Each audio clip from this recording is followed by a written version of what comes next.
So you think that a lot of what's going on with people that want to change their gender identity is creativity? No, I don't think so.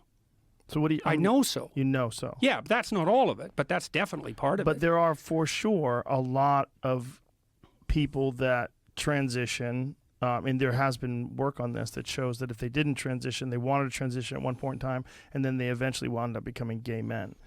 Yeah, This that's is definitely the males case. to females, yeah, well, it's right? confusing. Look, I mean, I also think, by the way, that part of what we're seeing in late adolescence with this insistence on the primacy of felt identity is the reemergence of suppressed fantasy play that should have taken place at between, say, 3 and 5. That's been suppressed by the imposition of technological artifacts like television and phones, and by the absence of free play among children who are hyper-supervised. So the fantasy play is imperative to develop your identity by trying out a bunch of different patterns of behavior Yes, exactly. and ways to be. Yes, so when my son, when my son was about 2, his sister was about 3 and had a little gaggle of friends, and they used to dress him up like a fairy princess. And this didn't happen for like years. It happened for a couple of weeks, and he was playing along. And I went down there, and I'm a Northern Albertan, and so the gender roles there were fairly finely defined. And I was watching this, I thought, is it really a good thing that he's like got wings on, a little fairy hat and a wand and a dress? Is that okay? And I talked to Tammy about it. I said, the girls are dressing Julian up like a princess. And it kind of, I have qualms about it, but I'm not sure what to do, because he was having a good time and he was playing with the girls. And what qualms would you possibly have about that? Because from my personal experience of having daughters, yeah, they think it's funny to put me in a dress.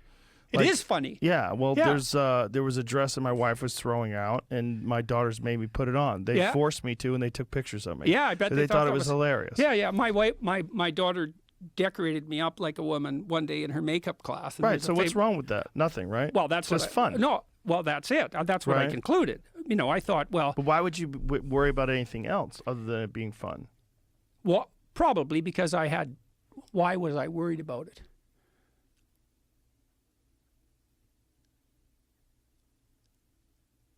I suppose because I hoped that his pathway towards adulthood would be Normal? yeah, sure. Normal biological male progression to Yeah. And so I saw this marriage and playing, children, but then I yeah. thought, I only had qualms for like about 2 hours. I went and thought about it. I thought, okay, what's going on here?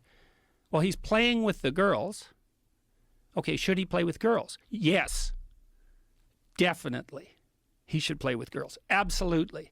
Adult males should play with women. Like, we should be able to play with people of the opposite sex. Like, so he's learning to play with the girls. Good. Is he enjoying it? Yes. Are they bullying him? No. Are the girls enjoying it? Yes. That's all good.